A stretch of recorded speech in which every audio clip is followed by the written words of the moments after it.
Hello, everyone. Welcome to They Lied About Africa. I'm your host, Numba, and if nobody told you the real story, I will. In today's episode, we're talking about something a lot of us in the diaspora experience, but don't always have the words for. That moment when you finally, quote unquote, go back home and it does not feel like home. So you grow up hearing about it, dreaming of it, and maybe even saving for it, but when you finally touch down, the connection you expected isn't always there. And today we're going to unpack that disconnect. We're going to talk about where it comes from, how it shows up, and what it means for those of us who still want to invest, build, and be a part of something bigger on the continent. Because just like any relationship, this one takes more than just showing up. Okay, it takes understanding and it takes reflection. And it starts with being honest about how it actually feels. So let's get into it. I actually used to imagine what it would be like landing in the country my parents called home. I pictured music maybe blasting at the airport, my aunties waiting for me with open arms, and the smell of street food or dibby in the air, and a feeling in my chest of like, finally, I belonged. But that's not exactly what happened. And let's be real for a second. So many of us in the diaspora growing up hearing stories of back home where our parents were raised and where our names came from and where the culture we're so proud of actually lives. And because of that, we carry this fantasy. It's natural. Like, one day we'll go back and everything will just click and the puzzle will complete itself and the questions dissolve and we'll feel it and the connection, the clarity, the comfort, it will all come together. But sometimes when you actually go, it does not hit like that. Okay. I was 10 actually the first time I went to Senegal. And I don't remember much, but I remember the feeling. I remember getting off the plane, going through security, and heading towards the exit to meet my aunt. She's a woman I never met before at the time who was coming to pick me up. And the first thing I remember someone said to me after seeing my passport was, "Oh, look, the American." And I didn't even know how to respond. I was confused. I was 10, guys. And I was quiet. I didn't really understand what it meant, but I could feel like it wasn't just a joke. Like I was being labeled, okay? And then, mind you, I had came with these two massive 50-pound suitcases with me because when you go back home, it's not just your trip. It's a mission, right? You're carrying the hopes, the gifts, the goods for everyone your family left behind. And I was just a kid, but I looked like a mini importer, exporter. And the man scanning my bags at the security to make sure there was nothing crazy in there, he was laughing at me. He was like saying something about how ridiculous it was that someone my size, mind you, I was probably like 4'10", 4'9" at the time, had the size of my bags. And he was like, "Why are your bags so big?" And I didn't even say a word, and I just stood there. Then I met my aunt outside, and she was a very sweet woman. She's really kind. And then we got into a taxi together, and I kid you not, as I was going to step in the taxi, I had to climb over a dead cat.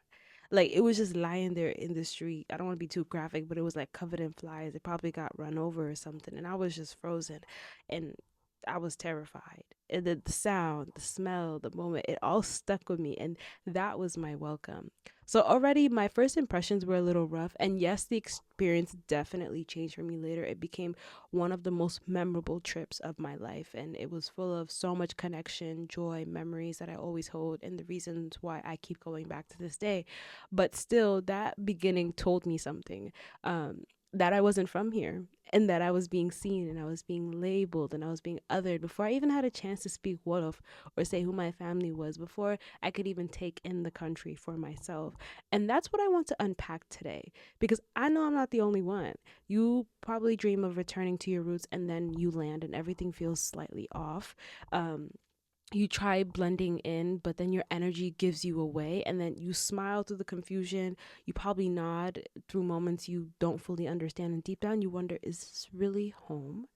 And then you start to feel like a guest in the very place your parents call home, and you want to belong. You crave it, but then you also start to realize maybe belonging isn't instant. Maybe it's not even about being accepted. Maybe it's about learning how to show up, you know. Maybe it's awkwardly, humbly, or honestly, and then letting that essentially be enough. So if you ever gone back and you felt like you quite didn't fit, and if you've ever felt both love and loneliness in the same moment, I want you to know you're not alone. And that disconnect that you feel, that quiet heartbreak, that awkwardness you can't put a name to, That's what we're going to be unpacking today.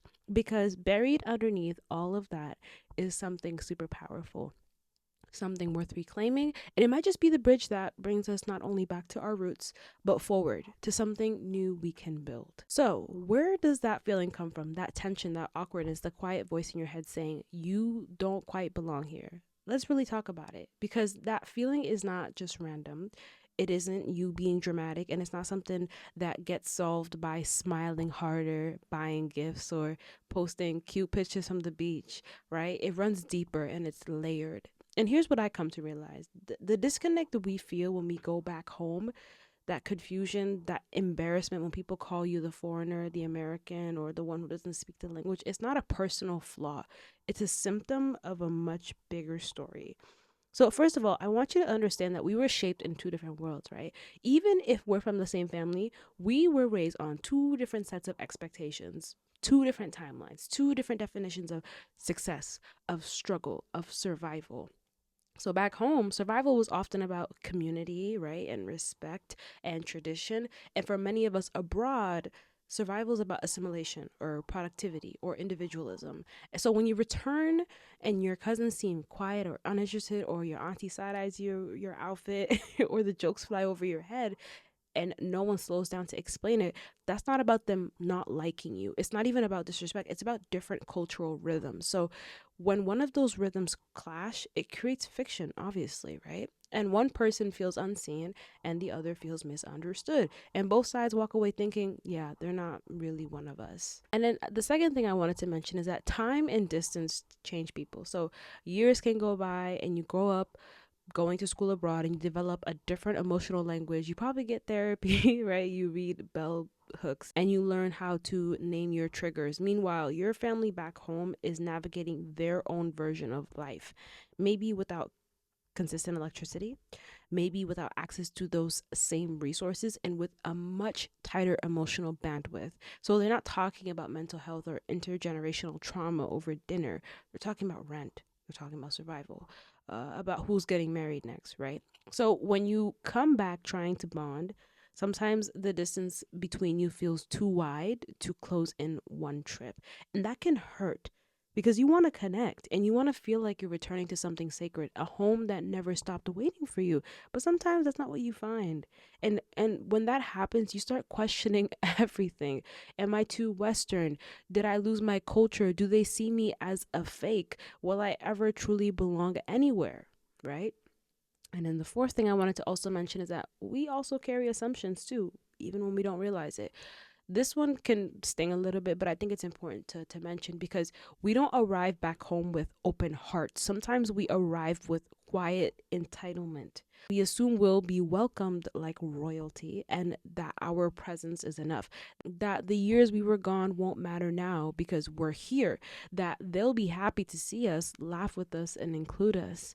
But relationships don't work like that, babe.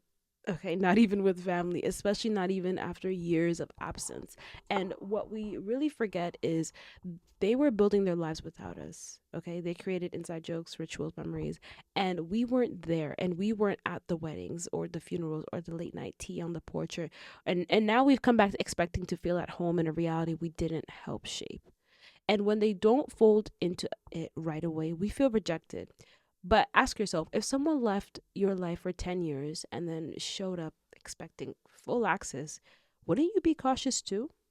It's not about gatekeeping, it's about time. And time builds trust, and time builds familiarity. And no amount of cultural pride or bloodline can shortcut the work that presence does. So, yes, they may have assumptions about us, but we have some to unlearn too. And the fifth and final thing that I want to say is that at its root, this disconnect is about grief. It's real grief.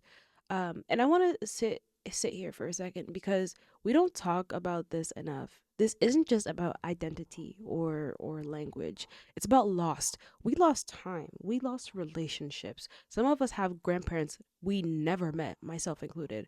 Cousins we barely know, myself included. Family homes we've only seen in WhatsApp videos. And we've lost language fluency. We've lost the ability to confidently respond when someone greets us in our mother tongue. We've lost the instinct for small cultural rituals, like how to greet elders, when to speak, what not to say. And when we go back and get these things wrong, even by accident, we feel shame. And that shame can be heavy because deep down, we want to be claimed. We want someone to simply look at us and say, "You're still one of us." But when that doesn't happen, we feel like orphans of a culture that raised us from afar. And that's grief. And it's okay to name that. And it's okay to mourn the version of connection that you thought you have.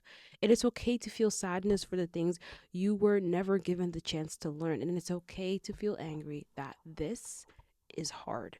Because once you name that grief, you stop performing. You stop trying to quote unquote earn your way in. And you start relating with humility, with softness, with a willingness to learn and not to impress. And that is where real connection begins. But the truth is, both sides feel the disconnect. It's not just you, okay? It's they feel it too, but they may not have the language for it. Maybe your cousin feels embarrassed that he can't relate to your experience. Maybe your aunt wishes she could talk to you the way that she talks to your mom, or maybe your uncle doesn't know how to connect with someone who grew up so differently, so he stays silent. The silence is not always rejection. Sometimes it's just fear, okay? I want you to keep that in mind, or awkwardness, or unspoken love wrapped in distance. So why does all of this matter, right? Because if we want to build anything real back home, which is what this podcast is about, if we want to invest, reconnect, connect, change, we have to understand what we're walking into. We can't build if we carry bitterness. We can't lead if we carry superiority. And we can't connect if we carry assumptions. We have to see the disconnect for what it is, a fracture that needs tending, not fixing, not forcing, but listening. And that starts with comparison for them and for yourself. You're not broken, you're not fake, you're not too far gone, you're just in between. And being in between is hard because it's also a place of vision, and it's the place where bridges are born. And this isn't just theory. Even Lupita Nyong'o, an actress who many of you probably know, but for those who don't know, she's celebrated globally as a Kenyan icon. She has felt this too. She even once said, quote unquote, "I have never felt more Kenyan than when I'm away from it." But when she went to drama school in the US, she chose to adopt an American accent and later admitted that this decision felt like a betrayal. And she said, "I didn't feel like myself and I cried many nights to sleep." Years later, she made the decision to reclaim her Kenyan accent, not just as a voice, but as an act of resistance, as a message to the world that being African is enough. And her story shows us, and the reason I share this is because the disconnect isn't just about your accent or jokes. It's about identity, it's about grief and the pressure to just adjust in both directions. And when you're caught in the middle, the world doesn't always make room for that complexity. So now that we've unpacked why the disconnect exists, let's talk about what happens when we ignore it, especially when we're trying to build without addressing it first. Because in the next segment, we're going to explore how this very tension can quietly sabotage our dreams of investing back home and how we can do it differently. Now, when we experience that disconnect, when we go back and feel out of place or othered, unseen, it changes something in us. Sometimes quietly, sometimes all at once. You tell yourself it was just one awkward trip, okay, or that they didn't mean to make those jokes, or that maybe next time will be better, but a seed is planted. And that seed grows into hesitation. And suddenly you're not as eager to give. You're not as motivated to build. You're less patient. You're less trusting. You're less emotionally present. And you still want to invest in your homeland. But now it's like from a distance, like emotionally and sometimes even mentally. You're probably thinking, let me just send the money. Let me just build it and go. Let me fix the problem. But I don't need to be deeply involved. Or they didn't embrace me anyways. Why should I break my back to even serve them?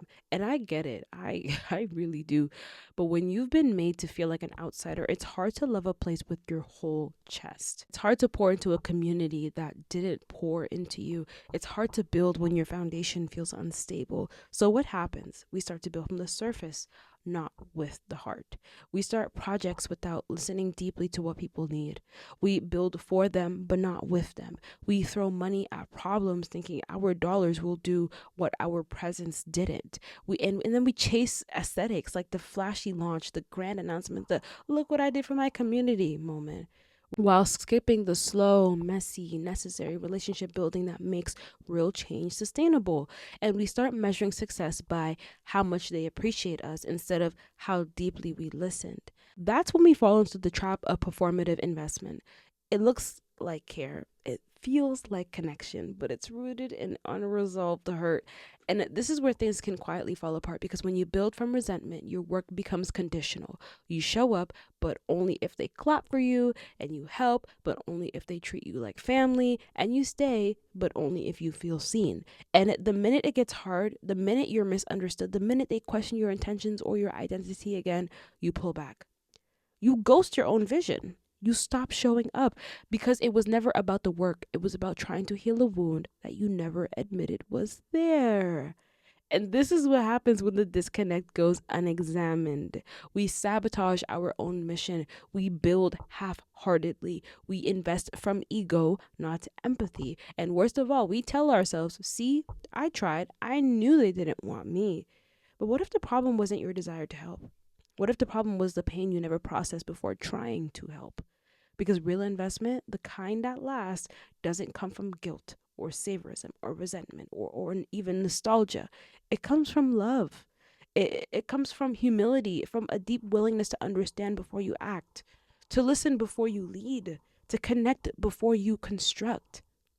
And here's the hard truth, but also the liberating one. You can't skip the emotional work and expect the physical project to thrive.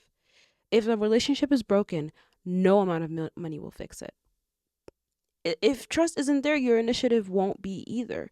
If you're disconnected from the people, your vision will always feel foreign, no matter how many good intentions you pack into it. But if you take the time to reconnect, to acknowledge what hurt, to rebuild trust and ask questions and sit with your discomfort, then your work becomes rooted. Then your investment becomes personal. Then your impact becomes long term and not just long distance. The segment isn't to make you feel guilty. It's meant to help you pause and reflect. To ask yourself, am I building from love or from unresolved hurt? Am I willing to invest from ego or from shared understanding? And am I willing to do the emotional work before the external work? Because if you're even thinking about these questions, that's where real investment begins. Not with a check, not with a plan, but with reconnection. So maybe you've listened this far and thought, I don't feel fully accepted. If I feel out of place when I go back and if people treat me like a foreigner, then what's the point of even trying to build? But here's what I want you to hear loud and clear. That very discomfort, that tension, that in betweenness that you thought disqualified you, that's the key.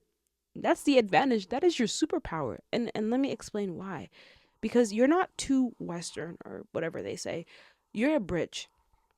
You didn't fall into this middle space by accident. You were placed there for a reason, to carry the stories across oceans, to bring resources into rooms they were never meant to enter, to remind people who left that they're still connected, and to remind people who stayed that they're not forgotten. The world wants you to pick a side. Either you're one of them or you're not.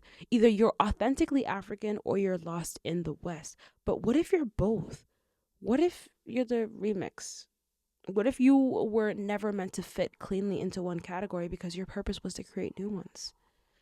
Now, pause for a second. Imagine this. You go back home, you're sitting in your grandmother's house, the fan is creaking overhead, the air smells like onions and fried oil or plantains, and you've had a long day, okay? You tried to fit in, you tried to follow the customs, try not to stick out, and then someone makes a joke again about how American you sound, and you laugh it off again. But deep down, you're tired, you're questioning everything. And in that exact moment, ask yourself, if I let this moment, this one moment, convince me that I don't belong here, what do I lose? What vision dies in that silence? What business never launches? What mentorship never happens? What community never gets healed simply because you gave up on it too soon? Listen, your pain is not proof that you don't belong.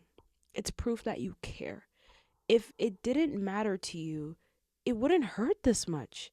That ache you felt when they called you the American, that's not weakness. That's love in disguise. That's your spirit reminding you that this place still means something to me, even if it doesn't fully recognize me yet. Don't let that pain make you bitter. Let it make you braver, and use it. And use it when you design that project, start that business, and build that platform. Use it, or just let the memory of feeling out of place be the reason you create the space for others, and let that moment of confusion drive you to understand deeply before you act. Because here's the truth: you're not just returning to build structures, you're returning to repair relationships. And you're not just funding buildings, you're rebuilding bridges. And not everyone can do that, but you can, because you've lived on both sides of the gap, and that's what makes you dangerous, in the best way, of course. And also, the best builders are the ones who were broken first. Let me say that again. The best builders were the ones who were broken first, because you know what it feels like to not be seen, to not be welcomed, to walk into a room and feel like your presence is too much or not enough. But instead of running from that, you're choosing to turn that into fuel. And you're choosing to ask, what do I wish existed when I came back? And then you're building it. That's leadership, healing, and legacy. And let's switch gears for a little bit. Real talk. You don't need to be fluent in Wolof or Yoruba or Swahili to change someone's life. You don't need to have grown up there to be useful. You don't need to be perfect to be powerful. What you need is humility, intention, and the willingness to stay when things feel weird, to stay when the jokes don't make sense, to stay when your efforts aren't clapped for or when your identity is questioned, and still choose to build anyway. Because you're not building for applause. No, we're not doing that. You're building for the generation after you and after them, the ones who don't have to feel like foreigners in their own roots. So, if you ever thought, who am I to build something back home? This is your reminder: you're not too far removed. You're not too Western. I don't ever want to hear you say that, okay? And you're not too late. You are the bridge. And the bridge doesn't have to belong to either side, it just has to build. So you may be asking me now, like, what rebuilding looks like, even if you feel disconnected. Not metaphorical, not poetic, just real. And let me keep it 100 with you. If you're someone who's been back home and you felt that disconnect, right? The micro jabs, the cold shoulders, the pressure to give but not question anything, I get it. And after that, you might be thinking, how am I supposed to build in a place that barely felt like it wanted me there? And that's a valid question. But here's the answer: you build anyway, but you build better, smarter, slower, and more intentionally. For one, rebuilding starts with relationships, not resources. Before anything else, talk to people, regular people who are trying to build something real. Have conversations with people who are doing the work, whether it's a youth organizer in your hometown, a small business owner, or someone teaching kids in their living room because there's no school nearby. Ask, what are you doing that already works, and what makes your work hard, and what do you wish you had consistent support with? You can't build from the outside looking in. You need to listen first, and not listen to correct, listen to understand. And you have to learn the terrain and not assume your ideas will work. Let's be real. Most of us in the diaspora don't fully understand the system we're trying to invest in, and that's okay. But do you want to start a school? Do you know how long it takes to register land, get permits, pay off the right people without getting scammed? You want to open a cafe, a clinic, or a farm? Do you understand how electricity shortages or currency instability could ruin your timeline? You want to start a scholarship program? Do you know which schools are legitimate and which ones are exploiting people? This is what research actually looks like. It's asking the people who live there, what has already been tried and failed? What's missing that no one's talking about? What would success look like here without you in the picture? Because it's not about showing up with your big idea. It's about figuring out where your skills or resources actually fit in a way that amplifies, not dominates. Also, start with one person. Don't overthink it. Don't wait until you've raised 10K. Don't launch an initiative just to post it. Start with one person. Your cousin who's always been smart but had to drop out. The young guy who helped you carry your suitcase and told you about his clothing brand. The woman at the market who said she'd open a salon if she just had basic equipment. Start by asking them what support actually looks like. Sometimes that means money or connections or feedback, training, structure, mentorship, things you've picked up just by living where you live. And the key is consistency. If you're going to help, follow through. Not once, not just during Africa Rising mood swings, but consistently, quietly, without needing credit. And build with, not for. If the person you're helping never gets to be part of the decisions, that is not partnership, that's control. So if you're thinking about building anything, a nonprofit, a business, a creative project, the first thing you need to ask is, who's already doing this work here? Can I partner with them? Can they lead this? And I support? Don't start from scratch just to slap your name on something. Start by showing up to support what already exists and make it better, more stable, more scalable, more dignified. Because if your investment doesn't outlast you, what is the point? And also, you don't need to be rich, you need to be resourceful. Stop thinking you need to wait until you have it all together financially to make a difference, though that is partially true. But can you commit to $20 a month to a student's school fees and do it for 12 months straight? Can you buy a sewing machine, a used laptop, or even pay for someone's internet so they can stay in university? Can you hire someone back home to edit videos, design, or support your project so they can gain work experience? That's building. That's real. That's how you begin without needing a grant, a fund, or a social media campaign. Also, stay in touch, like literally. You know what breaks the trust the fastest? And this breaks my heart so much. People from the diaspora coming and creating something and then they disappear after one visit. We show up for 2 weeks. We post something on Instagram to show people we were just in Africa, in the motherland. We post these cute captions, creative captions, and then we get overwhelmed and then we never return to anyone's messages again. That's worse than not showing up at all. So if you really care, build a rhythm. Check in monthly. Have real conversation and ask about their lives, not just about your project updates. Celebrate their wins, mourn their losses, be present and not performative. It is also not your job to fix everything, but it's your job to stop ghosting. We ghost all the time. We ghost hard conversations with our family and uncomfortable truths about corruption or poverty and the fact that our success abroad is built on painful leaving. But imagine what happens if you stop ghosting and just stay. You just keep showing up, keep learning, keep helping, even when it's slow, even when you feel unsure, even when no one's clapping for you. That's what rebuilding really looks like. So, no, you don't need a business plan. You don't need to be fluent. You don't need to feel perfectly connected. You just need to stay in the room emotionally, intellectually, and physically long enough to earn trust, long enough to stop building for your own validation and start building for something bigger than you. The people doing the real work, they don't need your perfection, they need your partnership. And that starts. So, if you made it this far into the episode, thank you. No, seriously, thank you.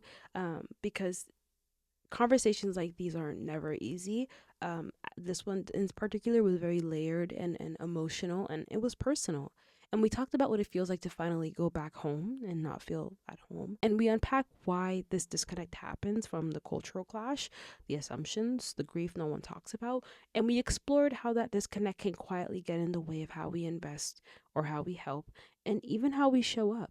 And we flipped that whole thing to remind you that your in betweenness is not a weakness, it's a responsibility, a calling, and a bridge. And in this last part, we keep it real. You don't need to be perfect. You don't need to be rich. You don't need to have it all figured out. You just need to start small, start honest, and stay consistent. That's how you build, even when the connections don't feel strong yet. And now I want to hear from you. What part of this episode hit the deepest for you? Was it the moment someone called you the American at the airport, or realizing that you've been scared to reinvest because of past rejection, or the reminder that you're allowed to start even when you feel unsure? Whatever it was, share it with me. Send me a DM, or leave a comment under this episode post, or even better, record a short voice note and tell me your story. If you ever felt that mix of pride and pain about going home, you're not alone. And if you ever wondered how to reconnect, this episode was for you. But don't just listen, process it. Talk to your friends about it, journal about it, repost it with your thoughts. Keep this conversation going because healing the relationship with home is personal but also creative. This is They Lied About Africa. I'm your host, Numbe, and if nobody told you the real story, I will. I'll see you in the next episode.